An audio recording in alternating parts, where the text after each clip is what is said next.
반갑습니다, 여러분. 이노경입니다. 이번 시간에는 상법 강의를 한번 해볼까 합니다.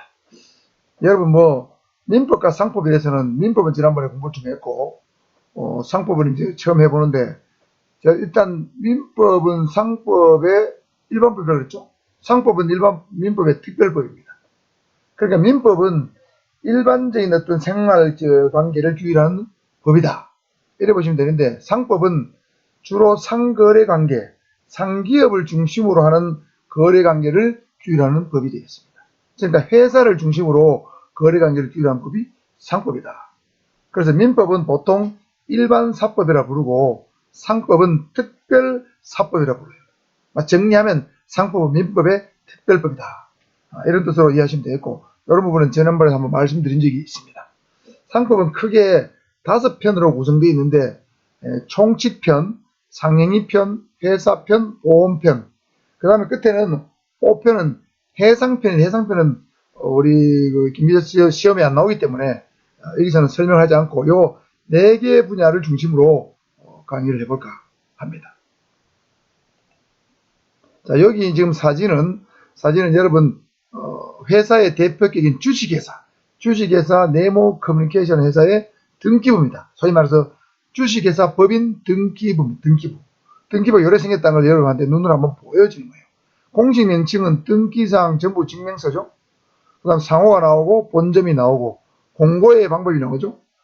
자, 서울특별시 내에서 발행하는 일간 매일 경제신문에 게시한다. 공고의 방법. 이건 예를 들면 정관의 게시사항이 다 나오는 거예요. 회사를 만들게 되면 정관을 만들게 되는데 정관의 게시사항하고 등기사항 여기 기재된 내용하고 거의 흡사합니다. 한 주의 금액은 5,000원이다. 발행할 주식의 총수는 총 8만 주를 발행하는데, 여기 보세요. 밑에 보면 발행 주식의 총수와 그 종류 및 각각의 수가 되어 있는데 여기는 2만 주가 되어 있죠.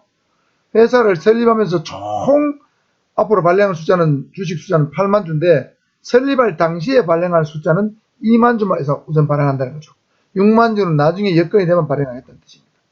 그래서 이 2만 주에 대해서 발행할 이 자본의 총액은 약 1억 원인데 요 2만 주 곱하기 5,000원, 그렇죠? 한 주의 금액 곱하기 설립 당시에 발행 주식의 총수를 곱하면 자본의 총액이 나와요. 요 자본의 총액이 나중에 배우게 되어 있지만 자본 또는 자본금이라고 불리는 겁니다. 그러니까 이 회사는 쉽게 말하면 자본금은 1억이고 현재 한 주의 금액은 5,000 주고 지금 당장 발행할 주식 숫자는 2만 주다 보시면 되겠습니다. 그 다음 이 회사의 어떤 설립 목적이 나오죠. 번역, 통역하는 회사네요. 해외 유학 알선 이런 거 하는 회사입니다. 그 다음에 임원에 관한 사항이 나오죠. 사내이사가 누구, 감사는 누구, 다음 대표이사는 안성훈 이렇게 있는 대표이사 누구, 이런 것들이 여기 나와 있습니다. 자, 이렇게 한 것이 이런 법인의 등기부입니다. 등기부. 여러분 보시면 이게 회사의 법인의 등기부는 이렇게 만들어져 있구나, 이렇게 알 수가 있겠습니다. 시험하고 직접 강의를 했지만 여러분의 강의 이해를 좀 돕기 위해서 제가 첫 페이지 넣어놨습니다. 자, 그렇다면 우리 상법에서 회사 설립에 관해서 우리나라가 채택하고 있는 입법주의는 엄격준칙주의 또는 준칙주의라고 합니다. 여러 가지 방식이 많이 있어요. 많이 있는데 여러분 알아두고 엄격준칙주의 이거 말하면 됩니다. 이게 무슨 말이냐면 회사를 설립하기 위해서는 상법 회사를 설립하기 위해서는 정관을 작성을 하고 그 다음에 주무관청의 허가를 받은 다음에 법원에 가서 설립 등기를 해야만 회사로서 인정해 준다는 얘기입니다. 정관이라는 것은 여러분 회사의 어떤 조직과 구성에 관해서 적어놓은 어떤 중요한 근간입니다. 우리 예를 들면 우리 법의 제일 근간은 헌법이죠. 회사의 근간은 정관입니다. 회사의 조직과 설립 이런 것에 있어서 적어놓은 겁니다. 회사 같은 사규 같은 거죠. 그 다음에 주무관청 허가를 봐야 돼요. 예를 들면 경비법인을 만든다고 했으면은 정관을 작성해서 주무관청이 바로죠. 부산 같은 부산지방경찰청, 서울에 사무소가 있으면은 서울지방경찰청이 주무관청이 되죠. 주무관청이 허가를 받아야 돼요. 허가를 받은 다음에 그 허가서를 들고 정관하고 허가서를 들고 법원 등기소에 가면 보고 이상이 없으면은 전산으로 전부 다 기재를 하고 설립 등기를 마칩니다. 전산 등기가 마쳐지면 등기부 등본을 아까 본 것처럼 발급할 수 있어요. 방금 봤죠? 요런 거를 등기상 전부증명서를 발급받을 수 있는 상태가 됩니다. 그러면 설립등기가 마쳐진 거예요. 요렇게 정관과 주무관청 허가 설립등기로 이루어지는 이런 절차를 다 밟아야만 회사가 설립됐다고 보는 주의를 엄격 준칙주의라고 본다. 이런 뜻이 되겠습니다. 그 다음에는 상사에 관한 법규의 적용 순서입니다. 상사는 상거래 관계라고 보시면 되겠습니다. 자, 이 법을 적용할 때 법규의 적용 순서가 있죠? 자, 이렇게 여러 개 나와 있습니다. 자, 제일 먼저 적용되는 것이 상사자치법규입니다. 이게 정관이에요. 상사자치법규 이꼴이 정관입니다. 회사의 내부 관계를 적어놓은 법입니다. 이걸 상사자치법규라고 불러요. 이것이 제일 먼저 적용됩니다. 그래서 정관이지만 정관이 제일 먼저 적용되고 그 다음에 상사에 관한 특별법이 있다면 특별법 또는 상사에 관한 조약이 있다면 조약이 적용됩니다. 그 다음에 상법이 적용돼요. 상법 전이라 불리는 것은 형적 의미 상법이죠. 자, 상 적용되고 그 다음에 상법전에 규정이 없으면 상관습법을 적용합니다. 상행에는 간섭법이 좀 있습니다. 그 다음에 민사자치법인데 민사자치법들은 잘 없기 때문에 관로 안에 제가 넣어놨고 요거는 뺀다고 치면 그 다음에는 민사특별법과 민사에 관한 조약이 있으면 그 조약이 적용됩니다. 그 다음에 민법 또는 민법전이 적용돼요. 이게 형식의미 민법이죠. 1100몇 조로 되어 있는 거. 자, 그래서 이 상간섭법이 성문민법보다 우선 적용되죠. 관습법이 민법보다 우선 적용되는 것을 여러분 우선적 효력, 관습법 우선적 효력 또는 변경적 효력이라고 제가 구두로 설명한 바가 있습니다. 그 다음에 민법전 다음에는 민사관습법이 적용되죠. 그러니까 성문민법이 민사관습법보다 우선 적용되기 때문에 관습법은 성문법보다 후순위로 적용됩니다. 이것을 관습법의 보충적 효력이라고 불러요. 그러니까 관습법은 비교 대상이 누군가에 따라서 우선적 효력, 변경효력이 있는 경우가 있고 보충적 효력을 갖는 경우가 있습니다. 이 부분을 제가 설명을 했습니다. 여기서 가장 중요한 것은 상거래 관계에서는 제일 1번으로 적용되는 법령이 정관이다. 상사자치법규다. 이렇게 알아두시면 되겠습니다. 자, 이해하셨죠? 그 다음에 상행위 중에서 중요 개념입니다. 우리 상법에는 상행위란 말이 많이 나와요. 그래서 우리 상법에는 기본적 상행위 이렇게 해가지고 상거래 관계에서 아주 대표적인 전형적인 상행위 22가지를 규정하고 있습니다. 마치 우리 민법에서 전형계약 15가지를 규정하고 있는 것과 마찬가지입니다. 뭐 교환, 증여, 매매 이런 것처럼 상행위도 22가지가 있는데 그 중에서 가장 시험에 잘 나오는 것은 이 3가지입니다. 대리상, 위탁매매인, 가맹업. 이게 가장 많이 나오는 상행위입니다. 여러분 대리상 가는 건 대리점이에요. 쉽게 말하면 대리점. 여러분 휴대폰 대리점 있죠. 제가 양산역 앞에 SK텔레콤 휴대폰 대리점을 하나 하고 있다고 말씀드린 바가 있습니다. 그럼 대리점 뭘까요? 일정한 상인을 위해서 상업상인이 아니면서 상시 그 영업 부류에 속하는 거래를 대리하거나 중개를 영업으로 하는 자를 대리상이라고 합니다. 그런 업이 대리점이 되겠죠. 자, 그럼 살펴보면 상인을 위해서 상업상인이 아니다. 일정한 상인에서 그럼 SK 휴대폰 대리점은 일대 상인은 누굴까요? SK텔레콤 본사죠. SK텔레콤 본사를 위해서 텔레콤 본사도 주식회사면서 상인입니다. 그 다음에 상업상인이 아니다 말은 상업상인은 상인을 위해서 상인의 상거래행위를 보조하는 사람이에요. 근데 대리점은 독립한 상인입니다. 당연상인이라고 불러요. 독립한 상인이에요.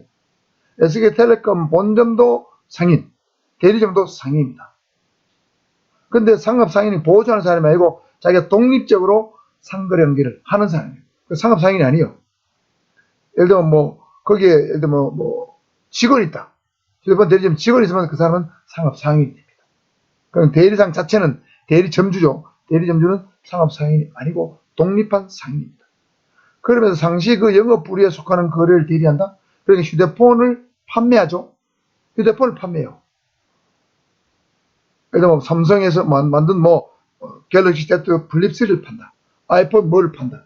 이거 휴대폰을 판매하는 게 주로 휴대폰 판매 거래를 대리하는 거죠.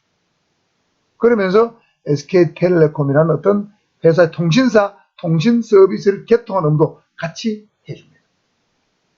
그러니까 상시 그 영업부류, 휴대폰 판매, 통신 서비스 개통, 이거 그 영업부류죠. 그런 거래를 대리하는 중개하는 것을 영업을 한다. 영업을 하는 반복이 성다는 뜻입니다. 이게 바로 대리점이요. 자, 핵심. 상인을 위해서, 다른 상인을 위해서 상업상인이 아니면서 상시 그 영업부류에 속하는 거래를 대리하는 자. 이게 대리상인. 당연상인이다. 물론 상인의 개념은 여러분 당연상인과 의제상인이 있지만 대부분의 상인은 당연상인들이 많습니다. 그 다음 위탁매매인 보겠습니다. 위탁매매인 자기의 명의로 타인의 계산, 이게 핵심 포인트예요. 키워드입니다. 자기의 명의로 타인의 계산으로 물건이나 유가증권의 매매를 영업으로 하는 자고 그 영업으로 하는 업을 위탁매매업이라고 부릅니다. 자, 여기서 자기의 명의로 한다는 것은 위탁매매인이 법률적으로 매매 당사자가 된다는 뜻입니다. 계약의 당사자가 된다는 뜻이죠. 그래서 제3자에 대한 관계에 있어서는 권리 의무의 주체가 되는 겁니다. 매매 당사자고 권리 의무의 주체가 된다는 뜻입니다. 자기의 명의로 한다는 것은. 여러분 집을 사고 팔면 내가 한다면 내가 매매 당사자가 되죠. 그럼 내가 그 집을 사고 파는 매도인이든 매수인이든 권리 의무 주체가 되는 거죠. 그걸 자기 명의로 한다는 뜻입니다. 그 다음에 타인의 계산으로 한다. 이 말은 경제적인 효과입니다. 법률적인 효과와 경제적인 효과가 모두 타인에게 기속된다는 뜻입니다. 이게 타인을 계산한다는 뜻입니다. 자, 그러면 자, 주식 위탁 매매업을 보겠습니다. 여러분 주식 거래할 때 여러분 직접 지금 앱으로 하는 사람이 있고 어떤 주식 예를 들면 주식 거래하는 업체 있죠. 주식 알선하는 업체. 주식 어떤 알선하는 예를 들면 뭐 증권회사 가가지고 주식 거래를 통째로 맡기죠. 내 주식 알아서 사고 팔아주세요. 맡기잖아요. 그게 그 증권회사가 주식 위탁 매매업이고 거기에 종사하는 사람이 위탁 매매인이에요. 그럼 주식 중개를 하는 사람이 어떻게 합니까?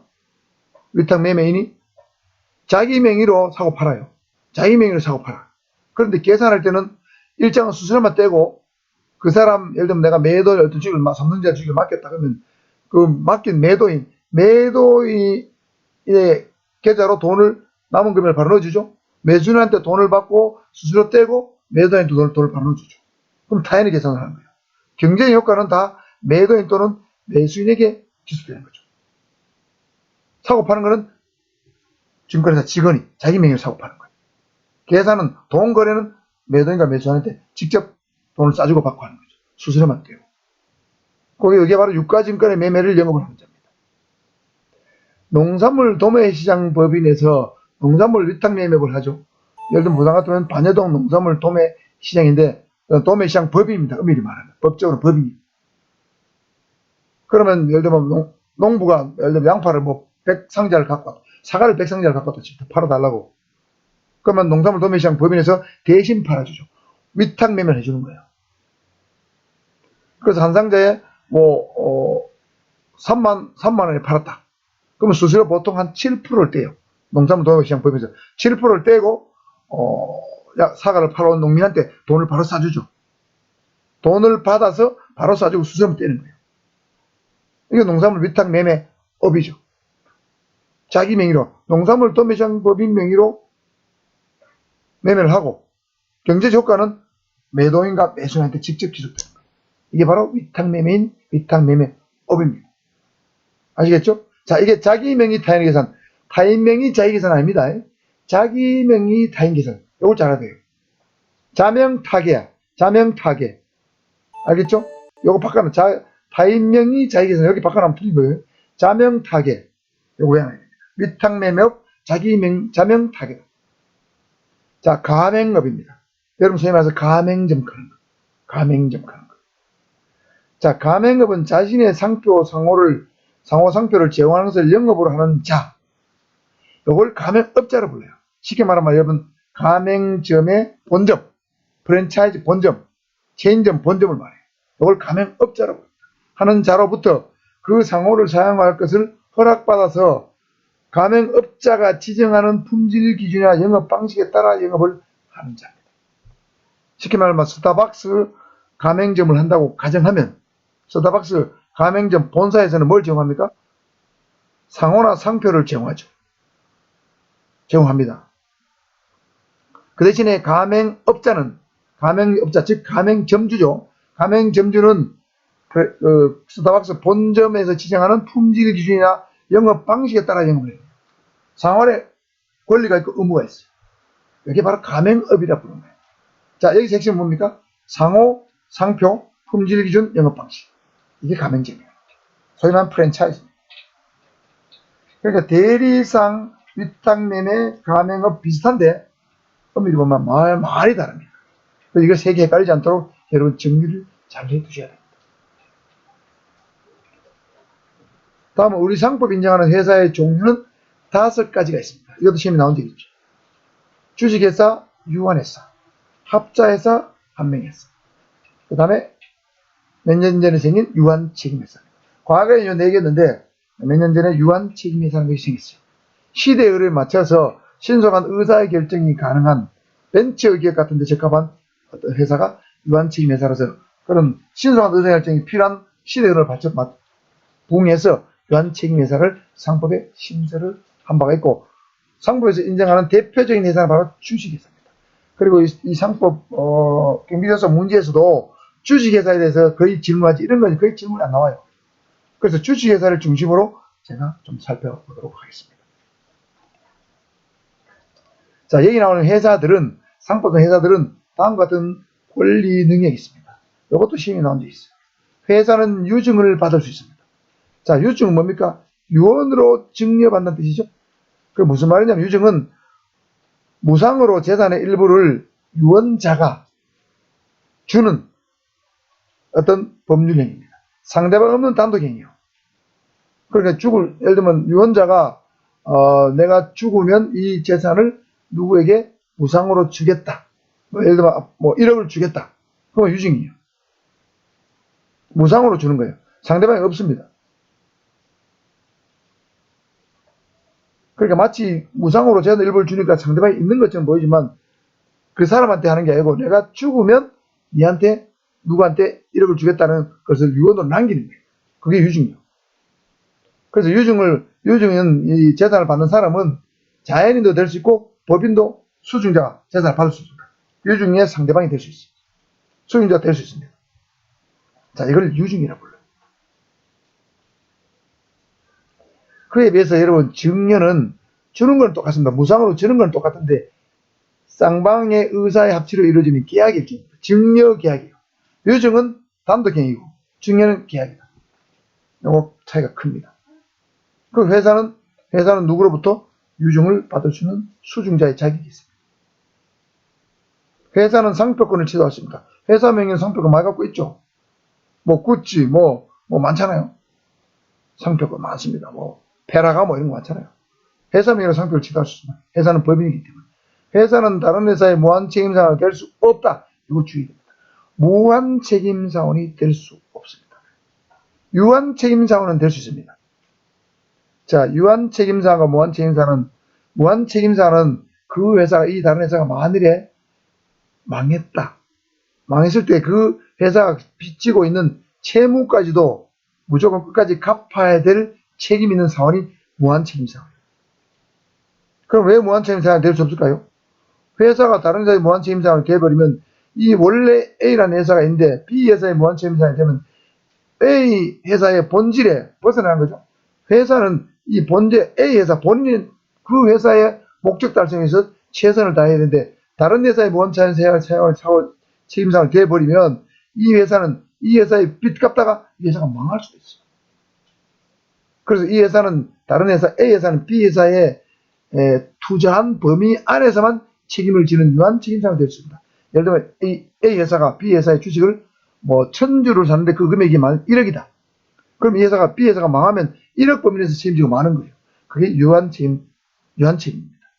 그런 정도까지는 허용해 주는데 무한책임사가 되면 A 회사의 본질에 생존에 영향을 미칠 수 있기 때문에 될 수 없다고 만들어놨습니다. 규정하고 있습니다.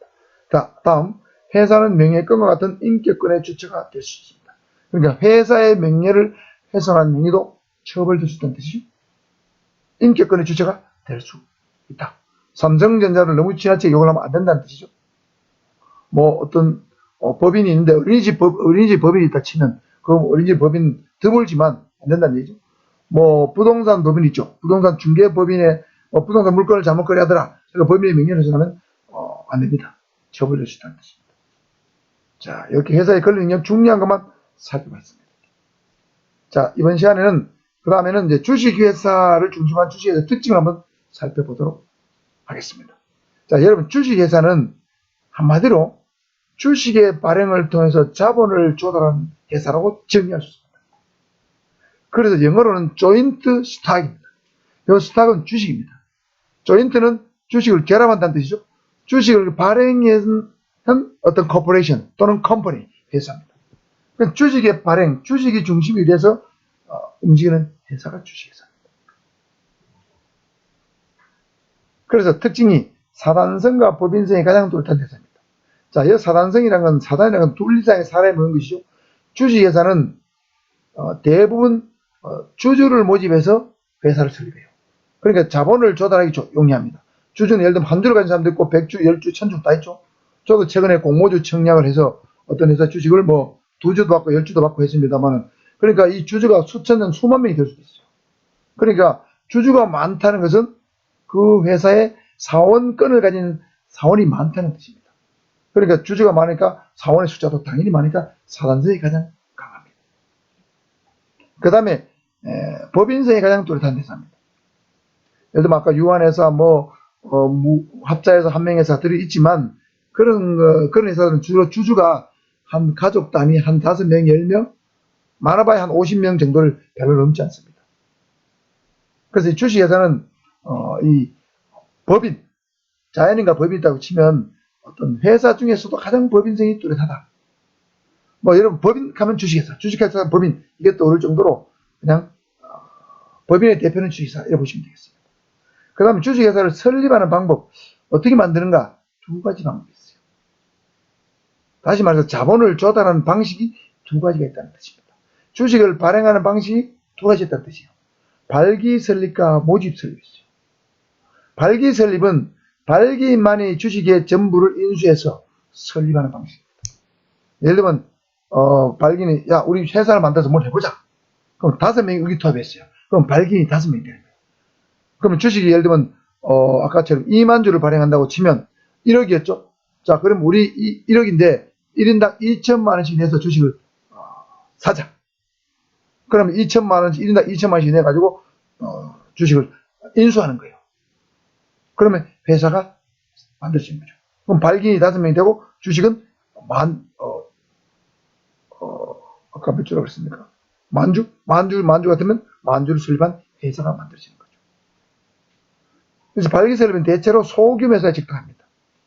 왜냐하면 발기인들이 돈이 많아가 10억짜리 회사, 100억짜리 회사 만들기 어렵잖아요.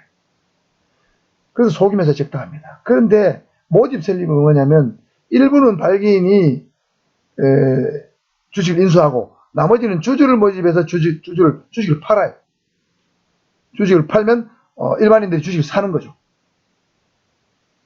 그럼 주주를 모집해서 설립하는 거예요. 이런 경우는 대부분 발기인이 주식을 조금 사고 일반 주주들의 주식을 많이 삽니다.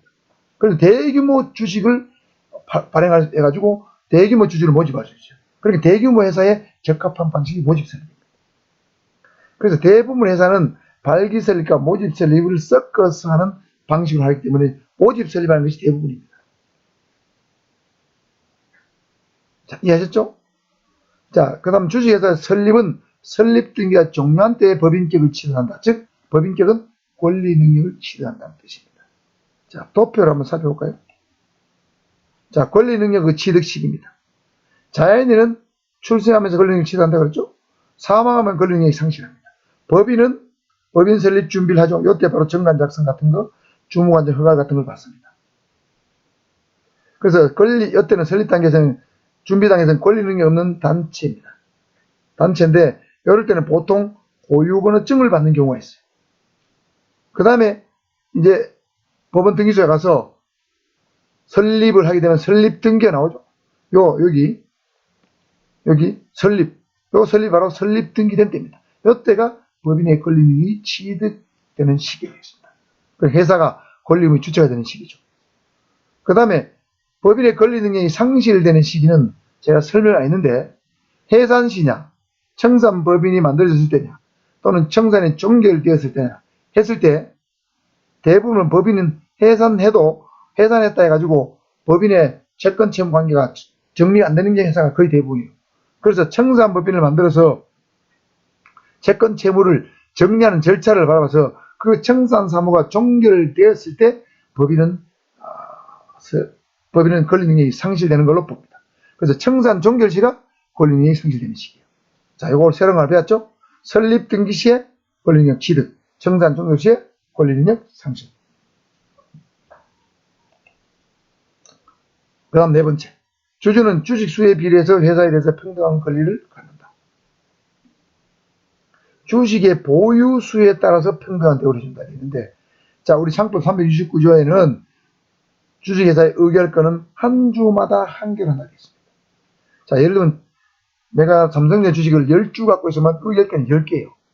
근데 어떤 외국인 어떤 기관 투자가가 삼성전자 주식을 10,000주 갖고 있으면 의결권이 10,000개예요. 그러면 회사에 대해서 나는 10개의 권리밖에 없으면 외국의 어떤 기관 투자가는 10,000개의 권리를 갖고 있으니까 내보다 훨씬 힘이 세요. 그래서 의결권은 한 주마다 한 개씩 주는 것은, 이게 단점이 뭐냐면 소액 주주들한테 불리해요. 의결권이 적으니까 영향력도 적어요. 소액 주주에 불리한 것이 주식 수에 비례해서 권리금을 갖게 하는 이 방식이 소액 주주한테 불리합니다. 그러나 한편으로 보면 내가 구해서 주식을 많이 갖고 있으니까 내가 당연히 영향이 커야지 이렇게 생각하니까, 그런 측면에서 보면 당연히 주식 보유수에 따라 비례해서 어떤 의결권을 주는 것은 너무나 당연한 이치다, 이렇게 이해할 수 있겠습니다. 자, 이거 알아두시기 바랍니다. 시험에 나온 적 있죠? 의결권. 그 다음에 다섯 번째 특징은 주주는 자신의 출자 한도 범위 내에서 책임을 집니다. 예를 들면 삼성전자 주식을 30주를 내가 샀다. 그러면 사원이 됐죠? 그러면 내가 삼성전자가 망했어요. 그러면 삼성전자 30주만 날아가고 없어지는 거예요. 나는 더 이상 책임 안 져요. 삼성전자 주식회사의 빚은 책임 안 지죠. 그게 바로 유한 책임입니다. 여러분 보통 주식 투자하는 사람들은 전부 다 유한 책임 사원이에요. 무한 책임 사원이 아닙니다. 출자한 범위, 즉 매입한 범위 안에서 책임진다는 뜻입니다. 주식을 매입한 범위 안에서 책임진다. 이게 출자한도 범위의 책임입니다. 그 다음에 주식은 원칙적으로 타인에게 양도할 수 있습니다. 내 주식을 타인에게 줘도 됩니다. 법적인 절차를 밟으면 돼요. 그 다음에 주식은 자본의 균등한 구성 단위로 뿐만 아니라 사원으로 지위를 갖고 있다고 그랬죠? 자, 주식은 자본의 균등한 구성 단위입니다. 자, 여기 보면 주식회사의 자본은 전부 주식으로 나누어져야 하고 주식의 금액은 동균일해야 된다. 자, 그러니까 주식회사는 자본을 구성할 때 주식을 발행해서 한다는 뜻입니다. 그리고 주식의 금액은 균일됩니다.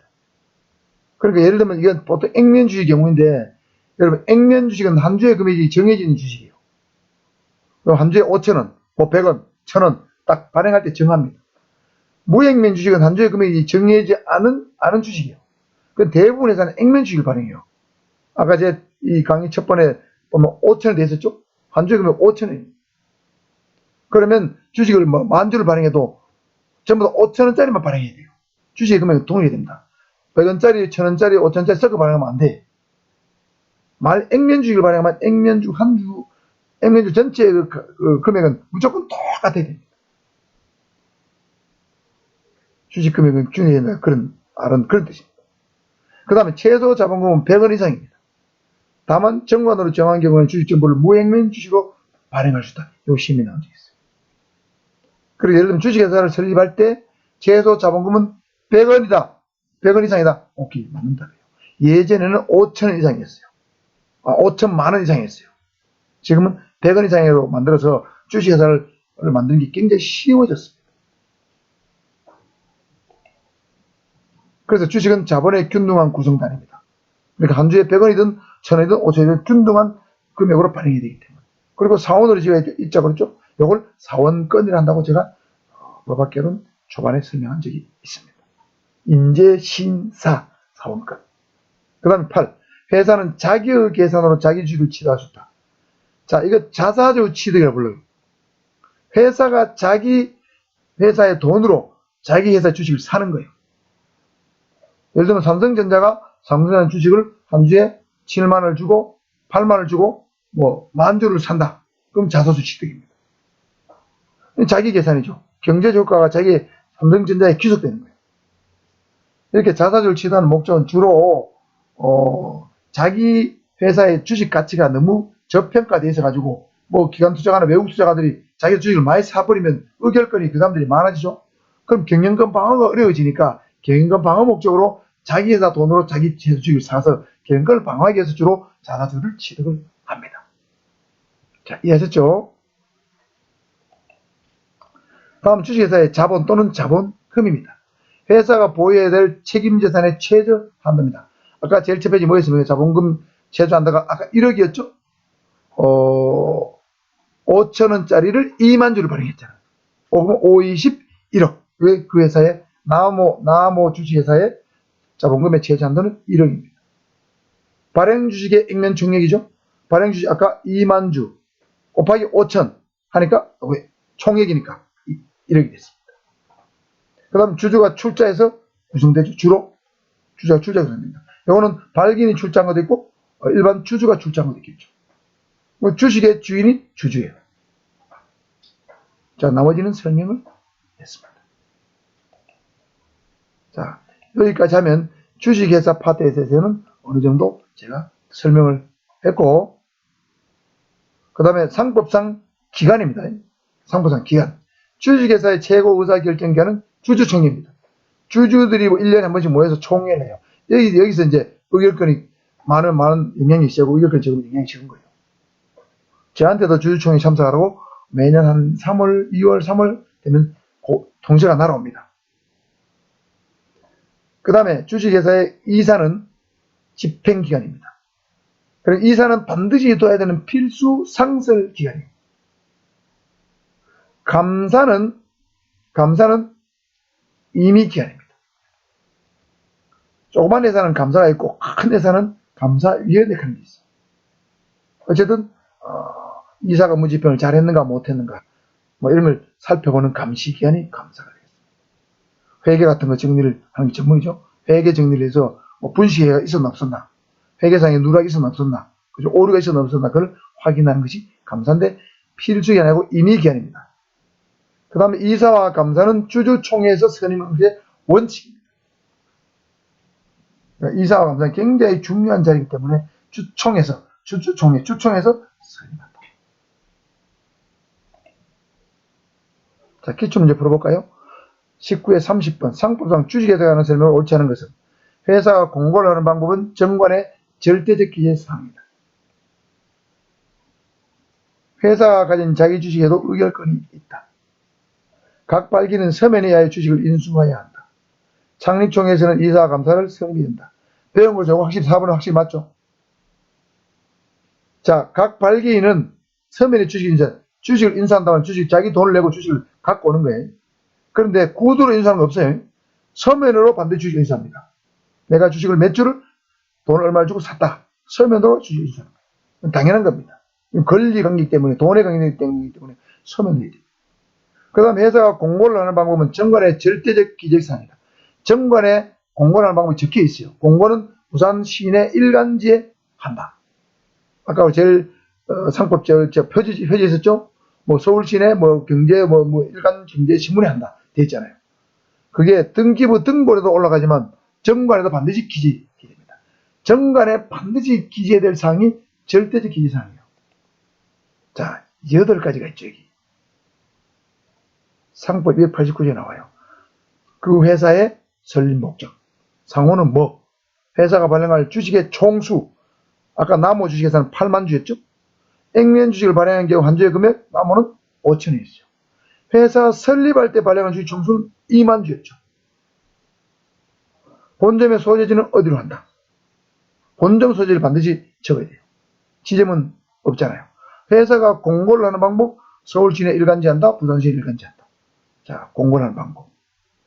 발기인의 성명, 주민번호, 주소.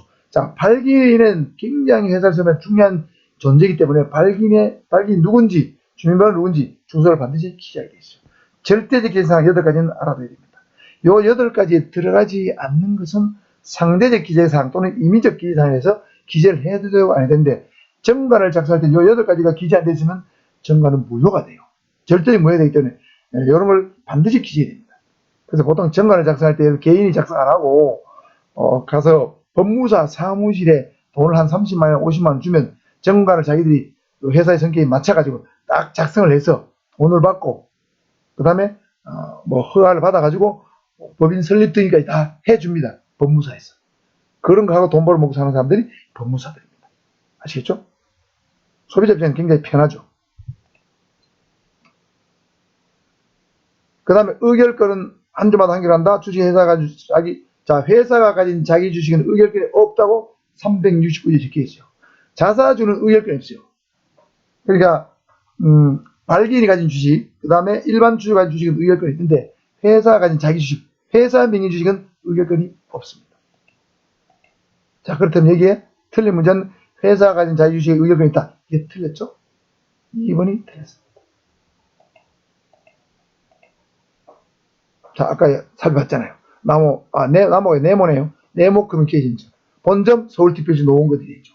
공고방법 서울특별시에서 발행하는 일간 매일경위 신문 게재한다. 한 주에 금액 5,000원, 8만주, 설립당시 발행한 주인 2만주, 자본금의 총액은 1억. 이 나와 있잖아요. 그죠? 그 다음 회사의 목적. 그러니까 이 등기사항 전부 증명서에 들어가는 내용하고 정관의 절대적 기재사항하고 거의 대동소이합니다. 여기는 단지 발기인의 성명이 없죠. 등기부는 없습니다. 임원에 관한 사항만 들어있어요. 대부분 여기 사내 이사, 감사 이런 사람들 사실은 발기인입니다. 명칭만 사놨던 뿐이지. 자, 이렇게 해서 진행되고, 자, 기출문제 18, 29번. 상법상 주식회사에 관한 설명을 옳지 않은 것은 주식회사는 주주가 출자한 자본으로 구성되는 물적 회사이다. 맞죠? 주식은 자본을 이루는 최소의 구성당이다. 맞죠? 주식 한 주는 5,000원, 100원, 1,000원. 주식이 모여서 자본이 되는 거죠. 주식회사의 자본은 5천만 원 이상이 된다. 이게 100원 이상으로 바뀌었다 그랬죠? 틀렸어요.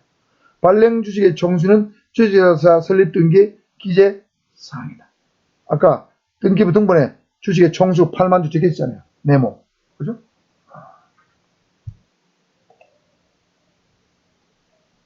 그래서 주식의 최소한가 100원이기 때문에 주식회사는 1인 주식회사도 가능하다. 외에도 있습니다. 보통 사단성 있는 게 회사이기 때문에 2인 이상이 모여야 한 명에서 합작이 되는데 주식회사만은 1인 주식회사도 가능하다고 만들어놨어요.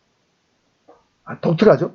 1인 주식회사도 가능한데 수천 명의 주주가 있는 수만 명의 주주가 있는 법인세에 가장 뚜렷한 주식회사이기도 하면서 1인 주식회사도 되는 아주 독특한 것이 바로 주식회사입니다. 다음 기출문제 22에 30분. 상법상 주식회사의 최고 의결기관은 주총이죠? 주주총회입니다. 이사는 필수기관, 감사는 임의기관. 이사회에서 대표이사를 뽑습니다. 이사회에서 대표이사를 뽑는 것이 원칙입니다. 아시겠죠? 다만 주주총회에서 뽑을 수도 있는 경우도 있지만 대부분 대표이사는 이사들이 모인 이사에서 대표이사를 뽑습니다. 아시겠죠? 자, 이렇게 하면 주식회사 상법의 상법 총칙 상인이 그 다음에 회사편까지 끝을 냈고 상법 4편 보험편은 다음 영상에서 여러분 찾아뵙도록 하겠습니다. 구독과 좋아요 부탁을